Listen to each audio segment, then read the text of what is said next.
का पीपल है, वहाँ कई साल पुरानी बात है, जब हम सुदामा कुटी में रहते थे, माने 1995 के पहले की बात है।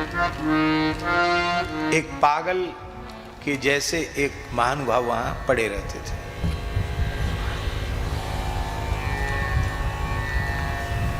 और किसी ने कुछ वहीं डाल दिया, कहीं खाने नहीं जाते थे, कहीं खाने मांगने खाने कहीं नहीं जाते थे, चुप रहते।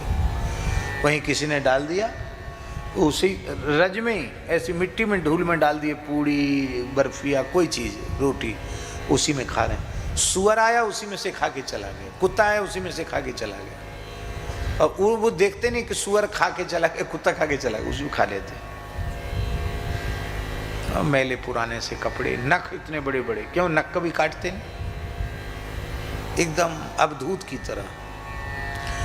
और हमने देखा अपनी आंखों से, कोई कंबल डाल जा रहा है ठंड में, वो डालने वाला कंबल, और सवेरे सफाई वाले लोग, झाड़ू वाले लोग, वो कंबल उठा के ले जा रहे, नया कंबल धीरे से उठा के ले गए। डालने वाले के प्रति प्रसन्नता नहीं, उठा के ले जाने वाले के प्रति क्रोध नहीं। कोई रुपया पैसा डाले तो छूते नहीं उसको, डालने वाला डाल गया, उठाने वाले बच्चे, मोहल्ले के बच्चे उठा ले जाते, मल्लाहों के बच्चे उठा ले जाते। हम सोचते थे कि शायद ये पागल है। तो सुदामा कुटी में भक्तमाल की कथा चल रही थी, तो करमेती बाई जी का चरित्र चल रहा था, हम ही बोल रहे थे। तो माइक कुछ गड़बड़ हो गया बाहर वाला, तो उनको सुनाई नहीं पड़ा होगा, तो वो सुनने के लिए भीतर आ गए उठ के वहाँ से। और बाहर अब तो पुराना उसको विसर्जित करके नया मंदिर सुदामा कुटी में बन रहा है, ठाकुर जी का बड़े भव्य रूप में बन रहा है। तो बाहर में देखा होगा आपने पुराना जगमोहन, तो पुराने जगमोहन के बाहर एक कुइयाँ थी, वहाँ एक बरना की लता थी। तो बरना की लता के नीचे वो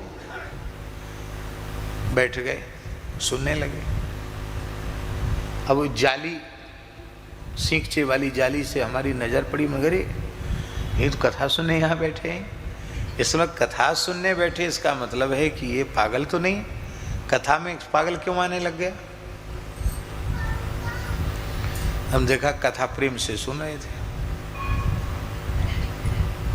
और उसमें कोई प्रसंग आया, उसमें वो नीचे सिर करके एकदम आंसुओं की धार लग गई उनके। अब मेरी नज़र वैसे उधर ही जाए, मेरी नज़र, वो ध्यान उधर ही जाए बार बार। तो हमारे मन का भाव परिवर्तित हुआ कि ये पागल तो नहीं है, ये कोई संत ही है। तो सामने आमने पड़ते तो हम ऐसे सिर झुकाते उनको, मन ही मन, कुछ बातचीत नहीं। वो भी कभी ध्यान ऐसे बाह्य दशा में होते तो वो भी सिर झुका लेते। एक दिन खाक चौक दर्शन करके हम आ रहे थे, ठंड का समय था, शायद माघ या पूस का महीना होगा, बहुत जोर की ठंड थी, एकदम घना कोहरा। और रात्रि के 9 बजे इतना धुंध हो गया गोसाई जी कि बिल्कुल यहाँ से वहाँ तक का न दिखे।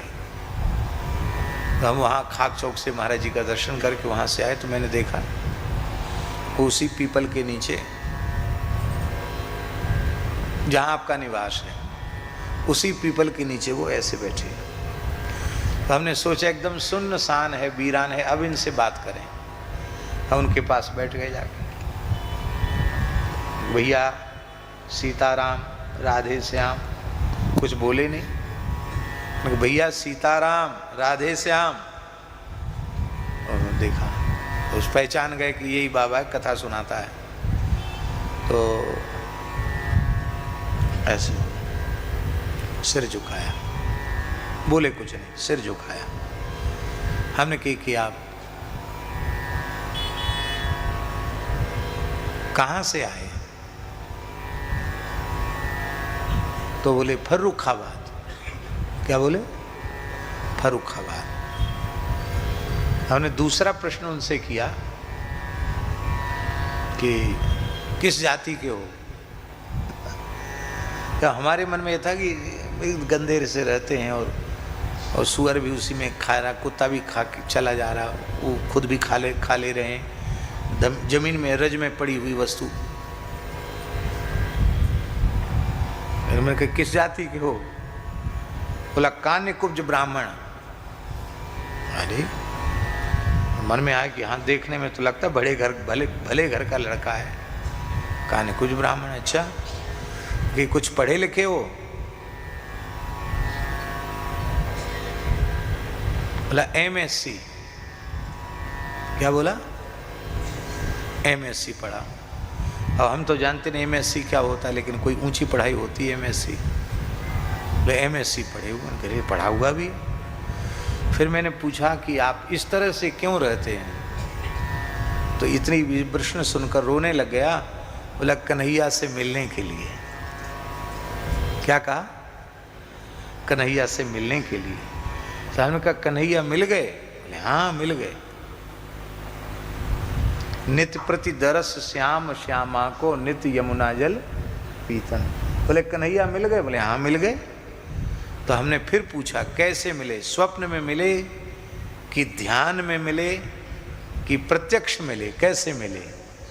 तो उन्होंने उत्तर दिया जैसे आप आकर हमसे मिले हो ऐसे।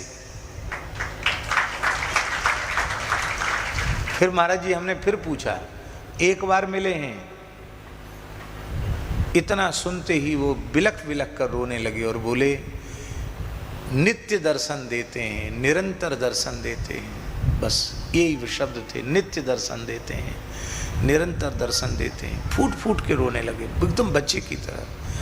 और उन्होंने सिर नीचे रख के कहा मेरी प्रार्थना है, आप कथा सुनाते हैं इसलिए हमने आपने जो पूछा सो हमने आपको बता दिया, पर इस बात का किसी के सामने प्रकाश मत करना।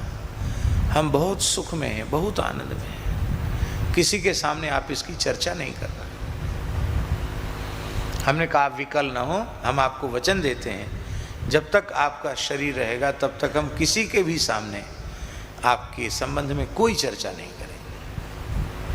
ये बात महाराज जी हमने इसलिए मन में कही कि ये ऐसी एक जीवन की घटना है कि इसको बिल्कुल न कहा जाए किसी के सामने तो अनर्थ हो जाएगा। ये तो बहुत ऊंची चीज है, सामान्य बात नहीं।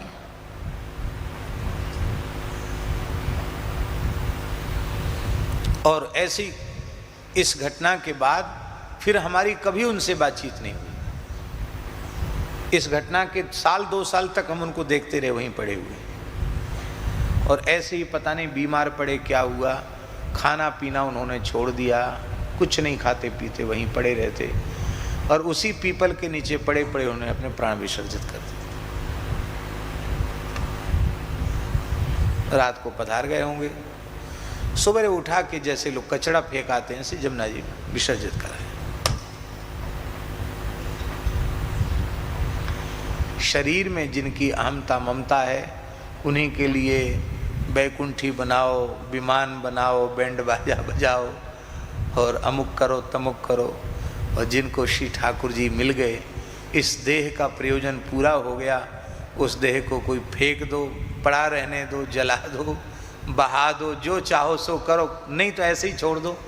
उनको किसी की भी अपेक्षा नहीं है कि कोई उनके लिए संस्कार करेगा, उनको कोई भोज भंडारा करेगा, कोई पिंडदान जलदान करेगा, इसकी कोई इच्छा उनको नहीं होती। तब से हमारी दृष्टि बदल गई कि वृंदावन के पागल भी पागल नहीं है, ये भी पता नहीं कौन है, कोई पता नहीं। वृंदावन में सब कुछ दिव्य है तो वृंदावन के पागल भी सामान्य नहीं है। कल श्री बलराम दास जी महाराज और रमन रीति वाले जो 26 वर्ष के ना एक ही जगह। Please like and subscribe my channel Hare Krishna.